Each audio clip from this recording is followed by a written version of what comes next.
Eu vou comentar sobre essa imagem polêmica que está sendo bastante comentada nas redes sociais e nas redes de notícia. Aproveitar, né, esse tema aí e tá discorrendo em cima desse assunto aí da imagem de Cristo, dessa imagem clássica, né, que é propagada aí. Quero trazer algumas reflexões aproveitando então essa polêmica aí dessa imagem. Tá sendo divulgada essa imagem, como vocês estão vendo aí na capa, né? É a imagem clássica que a gente já conhece, Cristo com cabelo longo, barba. Essa é a imagem já que já foi disseminada culturalmente, que todo mundo já conhece. Não vamos dizer que isso não tem uma certa lógica, porque tem, né? Porque é baseado em alguns dados históricos, né? Tem uma referência para explicar por que Cristo é simbolizado com cabelos longos, mas a questão não é nem essa, né? A questão da polêmica dessa imagem é porque ela realmente está apresentando alguma coisa meia erótica, né? Sensual e tá gerando bastante polêmica lá na Espanha. É como eu falei, eu vou aproveitar o tema e vou apresentar outras imagens, vou estar falando algumas questões aqui. É a notícia, né, que está dando o que falar é de uma pintura feita para a Semana Santa em Sevilha, na Espanha, simbolizando Cristo, que está causando muita polêmica pela forma que foi retratada pelo artista. A Sevilha é uma cidade espanhola situada no sudoeste da Península Ibérica. A diversidade cultural de Sevilha é marcada pelas touradas e flamenco. Também se expressa nas festas religiosas e regionais, principalmente da Semana Santa em abril, celebrações típicas mais populares da região. Uma região marcada, né, pela religiosidade, nessa questão aí religiosa, católica, e como a imagem foi pintada, né, para ser usada nas celebrações de Semana Santa, que começa em abril. Algumas pessoas começaram a criticar a imagem, a maneira que ela foi desenhada pelo artista. A obra do artista Salustiano Garcia mostra a imagem de Cristo de uma forma sensual, e alguns estão afirmando que se trata de um Cristo afeminado ou sexualizado. A obra tem levado muitas pessoas a fazer protestos. Então, essa imagem aí, né, que eu mostrei para vocês, e a gente vai estar então refletindo, né, sobre isso. Então, polêmica em Sevilha, imagem sexualizada de Cristo? Mas será que essa imagem aqui é a imagem de Cristo realmente? O que vocês acham? Claro, né, que tudo é para se ilustrar ou para se apresentar alguma coisa, sempre tem essa questão aí da imagem, né? E o catolicismo ele começou a evangelização quando ele surgiu através de pinturas. Eram chamados esses artistas que a gente conhece hoje, que eram bastante famosos, né? Leonardo da Vinci, Michelangelo, né, que pintou a Capela Sistina. Muitas obras de arte estão lá no Vaticano, que era a forma que eles tinham de impor a religião, né, no começo lá, no século XVI, XV, XVI, né, com o Renascimento, que começou lá a disseminar mesmo, né, o Império Católico, né, não tinha Bíblia nessa época, somente os papas, né, e os cardeais tinham acesso à Bíblia. Então eles começaram a pintar, né, essas obras representando o que seria mais ou menos Cristo. E aqui nós já temos uma imagem que é da Última Ceia, né, pintada pelo Leonardo da Vinci. E como a gente já até estudou aqui, não sei se alguém lembra, né, porque não é muito recente, a gente falou das mensagens subliminares que tem nessas obras. Você vê aqui, né, que nessa pintura aqui da Última Ceia, geralmente se diz que tem os 12 apóstolos e Cristo no centro, né? Mas você vai ver que aqui nessa parte aqui onde está o triângulo invertido, você vai ver Cristo aqui no centro e à sua esquerda você vai ver a imagem de uma mulher que está encostada assim. E tem toda uma leitura subliminar dessa obra, né? Até que foi falada bastante na questão do Código da Vinci. Segundo essa lenda, né? Esse mito aí, Cristo teria tido uma mulher quando ele esteve aqui. Falam até que era Maria Madalena e tudo mais. É toda uma polêmica que, claro, nós não acreditamos, porque isso aí é uma forma de deturpar o evangelho. Mas tem tudo isso, né? Essas simbologias. Se for fazer uma leitura, você vai encontrar muita coisa. Inclusive, essa obra aqui diz que ela foi retratada simbolizando os 12 signos astrológicos e Cristo ao centro como se fosse o Deus solar. Embora a Bíblia realmente apresenta Cristo como o símbolo do sol mesmo.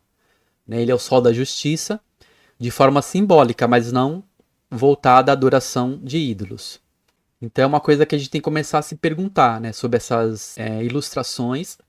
Embora essa questão aí da imagem que está falando que é a sexualizada, né, sexualizada, é polêmica, mas não é muito diferente como de uma obra que nem essa, que está retratando alguma teologia oculta que o Leonardo introduziu. Mas só que tem muita coisa, né, nas obras de arte, não só do Leonardo da Vinci, mas do Michelangelo e de muitos outros, né, somente da era do Renascimento, século XV, XVI. Então, a gente tem que tomar muito cuidado, porque tem gente que fala que essas pinturas é só uma forma de ilustrar, né, para as pessoas entenderem. Mas só que notamos que essas obras, não só dessa época aí, né, do Renascimento, mas até imagens modernas que são pintadas, é inserido muita coisa oculta mesmo. Simbologia secreta das mãos, muitos sinais assim que se você for olhar com atenção, você vai ver que tem coisa. E dentro dessa doutrina aí herética fala, né, que o Santo Graal seria a própria Maria Madalena. Por isso que essa simbologia aqui do triângulo, ele estaria, esse espaço aqui, né, que foi deixado na obra, seria já para simbolizar isso, né, o Santo Graal e essa teologia aí profana de que Cristo ele teve uma mulher e deixou descendentes. É uma coisa que está ligada a muitas vertentes, né, a questão lá da flor de lis, né, do símbolo da flor de lis lá da França. Por hora eu vou trazer só mesmo essas referências aí da imagem de Cristo e o que nós podemos entender com essa polêmica. Então você vai ver que vários artistas do Renascimento e depois, né, posteriormente, eles pintaram obras, que nem essa obra aqui do Sandro Botticelli, eu não sei direito como que pronuncia, que era um italiano. Então, o Sandro Botticelli, ele pintou muitas obras, e pelo que eu já pesquisei, né, porque eu estudei História da Arte, eu sou formado em Artes Visuais, e eu estudei bastante essa parte aí das catedrais, das obras de arte, e o que se fala, né, que muitos artistas, eles se colocavam como personagem da própria obra. Então, se você for ver as obras de Leonardo, principalmente de Botticelli, ele se colocava como o próprio personagem. Parece muito com ele, né? As obras você vai ver. Então aqui a imagem do Sandro Botticelli. Pode notar que ele parece muito com a Vênus. Aqui é a imagem da Vênus, o nascimento da Vênus, né? Que foi uma pintura dele. E ele se colocou na própria imagem. Na verdade, essa mulher é a própria imagem dele. Os traços são tudo semelhantes. Somente se você pesquisar, né, as imagens do Sandro, tem várias na internet, né? Se você for pesquisar, você vai ver que ele parece bastante com a Vênus. O formato dos olhos, né? Os traços. E os artistas costumavam fazer isso. Eles costumavam fazer isso, né? Se colocar na própria obra. E o Leonardo da Vinci também fez isso. Então é um pouco bobagem esses debates sobre imagens, porque na verdade ninguém registrou a verdadeira face, né? Até esse suposto santo sudário, eu até separei alguma imagem aqui, vai aparecer, eu vou comentar. Seria uma fraude. Então aqui você vê a imagem do chamado santo sudário.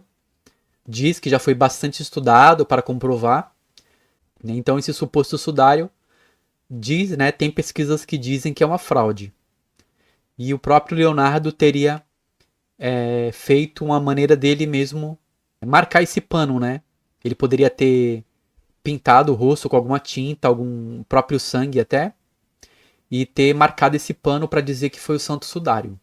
É uma das curiosidades, né, que fala acerca do Código da Vinci, que explora, né, como Leonardo ele introduziu várias mensagens ocultas nas obras. Várias obras dele você vai encontrar. Dizem que ele era participante de uma seita, e como o catolicismo encomendava essas obras, então ele também, para zombar da religião católica, ele colocava essas marcas. As marcas, né, a respeito daquilo que ele acreditava. Então ele colocou a imagem lá da Maria Madalena ali do lado de Cristo, para representar essa seita aí do Priorado de Sião. Então tem todas essas polêmicas que eu acredito que é verdade. Eu não acho que é só teoria da conspiração. Aí você vai ver também nos filmes, né, como são retratados, que nem A Paixão de Cristo, que esse filme teve bastante mensagens subliminares. Até me pediram para analisar, mas eu terminei esquecendo ou não tive tempo. Em Êxodo 24 é que fala, né, não farás para ti imagem de escultura, nem alguma semelhança do que há em cima nos céus, nem embaixo na terra, nem nas águas debaixo da terra. Eles já cultuavam, né, os animais como deuses, vários animais. Né? O Egito ele cultuava bastante animais como deuses, jacaré, sapo. Até eu comentei, né, que as pragas do Egito estavam relacionadas aos principais deuses que eles cultuavam. Então você vai ver, né, todas essas referências, né? Inclusive eles introduzem até coisas maçônicas nas pinturas, nas obras, né? Aqui você vê que apresenta, né, que Cristo ele tem uma certa alusão com Bafomé. Você vai ver várias imagens ele fazendo simbologias ocultas com as mãos. Eu já vi uma que ele está fazendo até o sinal do chifrudo, né, do Anto Levei. É que eu não achei todas as imagens, né? Eu estava procurando, eu estava lembrando do assunto e procurando aqui as imagens, mas eu não conseguia achar. Não é uma coisa tão simples, né? Tá preparando o material. Aqui é outra pintura do Sandro Botticelli, mas ele também é retratado, você vê que parece com ele, né? E lembra também a Vênus, o nascimento da Vênus, né? Que o nascimento da deusa Vênus, né, ela é retratada uma mulher emergindo do mar sob uma concha, né? E Vênus, nós sabemos que na literatura oculta representa Lúcifer, que é que era considerado, né, o planeta matutino, que nasce, né, que recebe todo o brilho ao amanhecer. É uma forma metafórica também das escrituras apresentar que Lúcifer ele estava muito próximo a Deus. Então ele recebia todo o brilho da manhã, então ele é chamado de estrela da manhã. Por isso que fala que é a deusa da beleza, né? Que fala que Lúcifer seria muito belo e não seria exatamente uma figura masculina, poderia ser andrógina. Então tem todas essas vertentes aí e pesquisas, né, dentro da área do ocultismo abordando essa temática. Diz que essa obra aqui ela foi vendida por muitos milhões. O quadro do Sandro Botticelli, Man of the Sorrow, Homem das Dores, foi leiloado em 27 de janeiro de 2022 por uma quantia de 40 milhões de dólares. Então é interessante, né, você estudar a história da arte, que você também entra com essa parte da religiosidade, do catolicismo, das simbologias ocultas que foram introduzidas, né, nesses trabalhos. Como eu falei, o próprio Santo Sudário, né, do Leonardo da Vinci, que ele se colocou na obra, né, aqui também é uma obra dele, do Leonardo da Vinci. Vê que a imagem está fazendo a simbologia da dualidade, né, que esses dois dedos aqui é porque tem a imagem do Bafomé, né, que ele aponta para cima e para baixo, que é solve e coagula, e ele faz o símbolo da dualidade. Então é bastante usado com alusão a ele. Uma vertente, né, ocultista, né, maçônica que foi introduzida de forma disfarçada para ninguém perceber. Então muita gente tem essas obras em casa e acha, né, uma maravilha, né, se curva, usa para fazer orações diante dela. Eles falam que é só uma foto, que não, eles não adoram, mas a partir do momento que você coloca na tua casa uma imagem falsa, né, com simbologias ocultas ou distorcidas, você está sendo contra a própria revelação da palavra de Deus, né, que fala para não usar essas imagens. Esse quadro aqui também é chamado Quadro da Divina Misericórdia. Ele foi pintado através da revelação de uma freira. E essa freira, ela diz que recebeu uma entidade, um anjo, alguém apareceu para ela, não sei se foi um sonho, uma visão, e falou que era para ela pintar essa imagem. Não a da esquerda, mas a da direita. A da direita seria a mais antiga, a da esquerda seria a mais moderna, né? Como a obra ela sofreu muitas avariações conforme o tempo, então eles repintaram, né? Hoje em dia você encontra várias cópias, né, parecidas, que é releitura, né, que chama, releitura da obra. Então tem muitas releituras dessa obra aí, e você vê que a luz ela cai de forma piramidal. Então fala até que é uma obra Illuminati. Então essas polêmicas aí de imagens, né, que eles falam, que é tudo bobagem, porque aquilo ali não é imagem nenhuma de Cristo, né? Essa imagem aí que estão falando que é assexualizada, não representa nada. Quem entende mesmo sabe, né? Que não é blasfema nenhuma, porque aquilo ali não é nada. Porque a verdadeira imagem, como eu li aqui em Apocalipse, né? Cristo na glória, ele não tem mais essa aparência, né? Ele não tem... já recebeu... Ele já era glorificado, né? Só que ele se fez carne e ele já voltou novamente para a glória e agora ele está à destra do Pai. E nós devemos não se prender, né? Essa parte aí cultural dessas imagens, nem pensar que Cristo ele tem essa aparência. Aqui você vê outra pintura, se eu não me engano essa aqui também é do Leonardo, tá fazendo esse sinal aqui de apontar para cima. Vocês notem que hoje em dia é muito comum, né? Esses artistas, principalmente da área do futebol, apontar para cima. E muitas pessoas pensam que está se referindo a Deus e não é. Isso aqui é uma simbologia de uma seita, mas eu não lembro com detalhes. Eu sei que está relacionado à seita que o Leonardo da Vinci ele seguia. Muitas obras dele têm esse sinal aqui, do dedo aqui apontando para cima. Aqui novamente, né, o que eles falam que seria a imagem do sudário, que ficou marcada no pano. Aqui você vê a imagem do Leonardo e veja que parece bastante com a imagem que ficou marcada no tecido. Já se sabe, né, que já no século XVI eles já tinham descoberto, porque essa imagem, na verdade, eles falam que não foi pintada com nenhuma, não foi pintada com tinta ou mesmo com sangue. Eles falam que ficou uma marca, tipo quando você é o filme fotográfico, não tem aquela parte do filme, seria como um filme fotográfico. Eles estão falando que a luz foi grande e refletiu no pano e deixou marcado no pano. Mas como eu estava falando, já no século XVI, isso aí foi uma coisa que eu estudei na faculdade, no século XVI eles já estavam descobrindo esse processo fotográfico. Tem a questão lá, se você for pesquisar sobre um pintor chamado, se eu não me engano é Jan Vermeer, que o nome dele é um pouco difícil de falar, acho que é isso. Johannes Vermeer, né, tem até um filme, né, sobre ele, fala que ele já usava esse processo fotográfico, que é o da caixa preta, caixa escura. Eles já tinham descoberto a caixa escura. E o que se pesquisa é que o Leonardo da Vinci teria usado esse processo da caixa escura para imprimir essa imagem aqui, que nem um filme fotográfico, no pano. Eu acredito que tem tudo a ver, né? Somente quando eu li a matéria, pesquisei o assunto, eu vi que fazia sentido. O Jan Vermeer, né, que ele pintou a tela mulher com brinco de pérola. Depois pesquisar aí que vocês vão achar no Google. Mulher com brinco de pérola. Até a própria novela Roque Santeiro, né, apresentou aquela personagem Lulu com um brinco de pérola. Porque seria o período barroco, que foi depois do século XV, século XVI.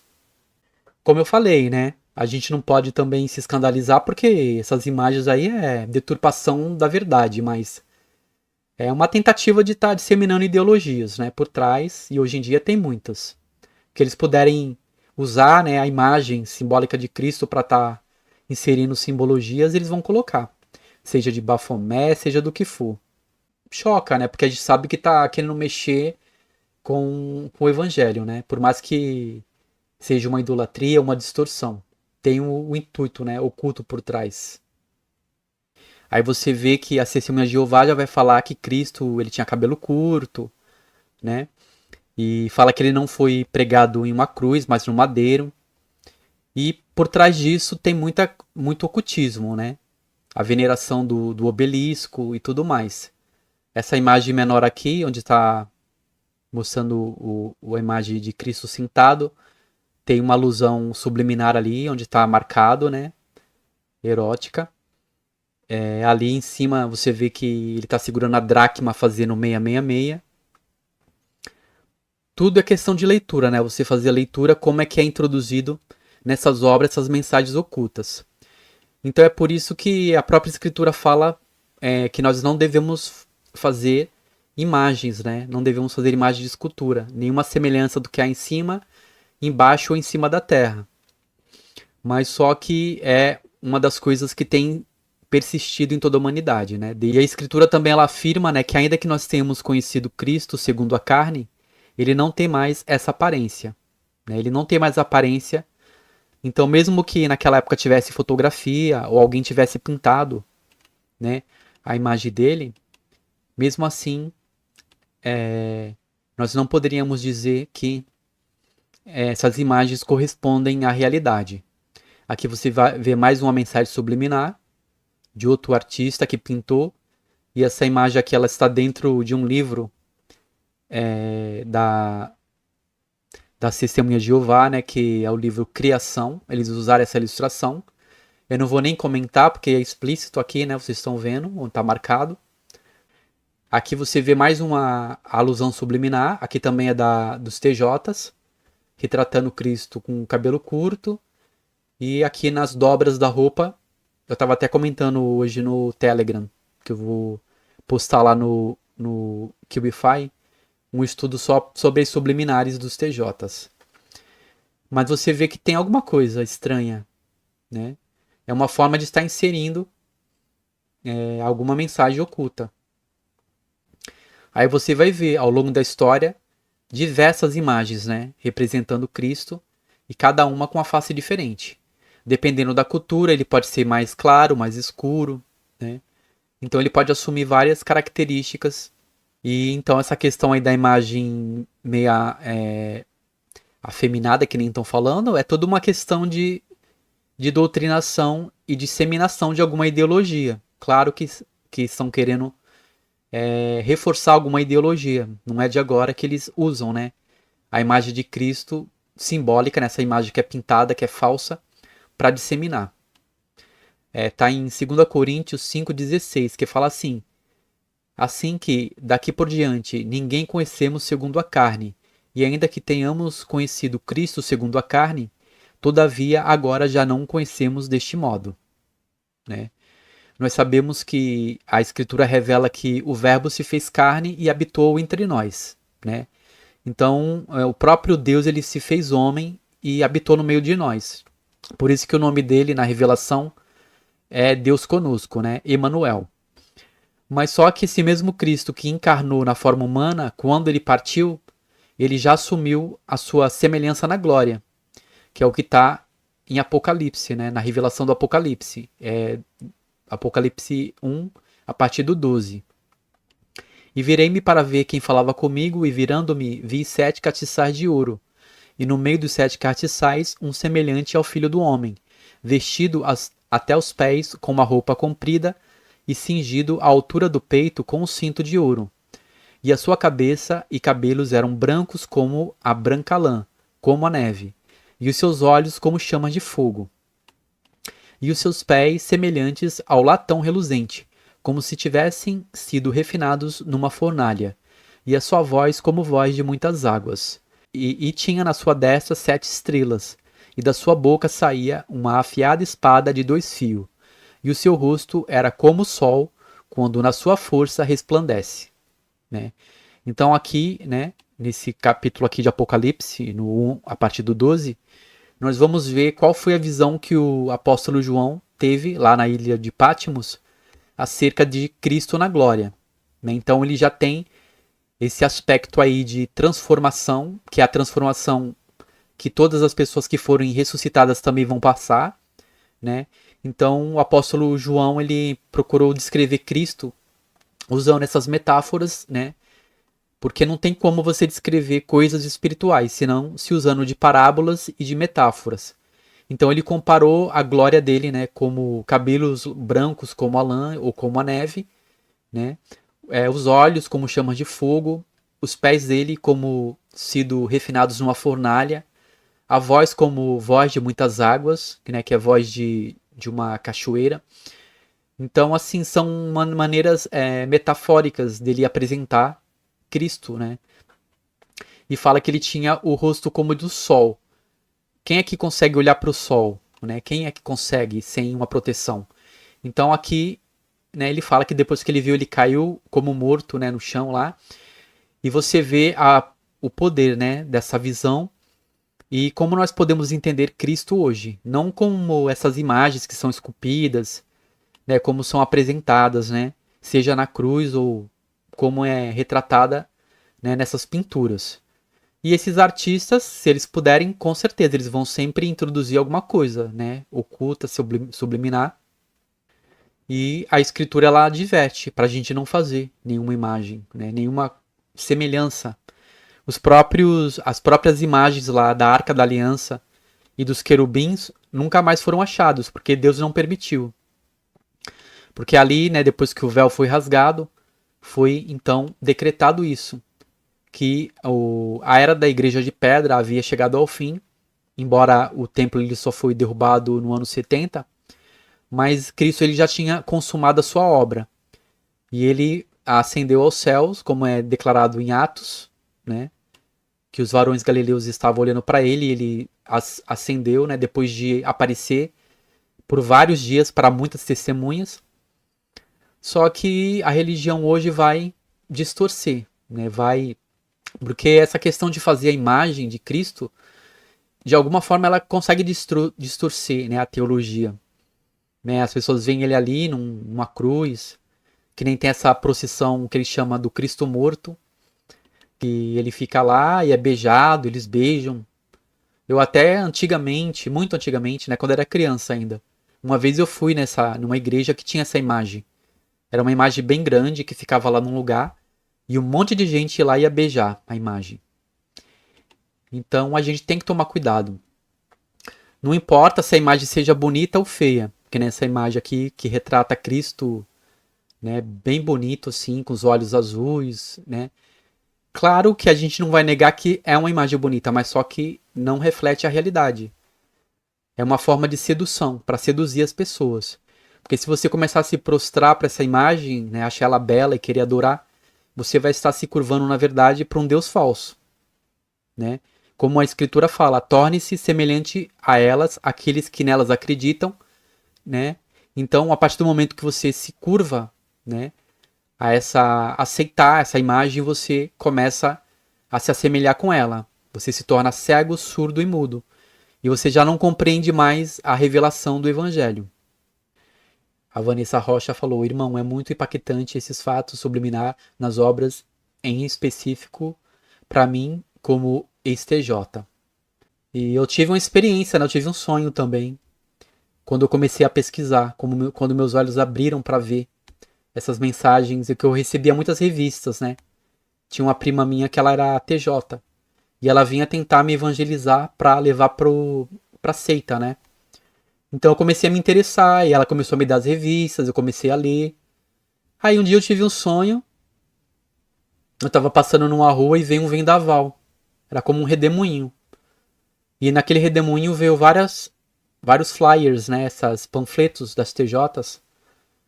Aí eu fiquei pensando, né, nesse sonho. Aí no outro dia eu abri a revista. Nisso que eu abri, meus olhos abriram, eu vi tudo. Foi um impacto muito forte, né? Eu vi tudo, sabe? Assim como se abrisse assim uma janela e você vê tudo aqui oculto, né? Foi bem forte. Aí eu comecei a me pesquisar, né? Vi que tinha muita coisa, né, na internet já.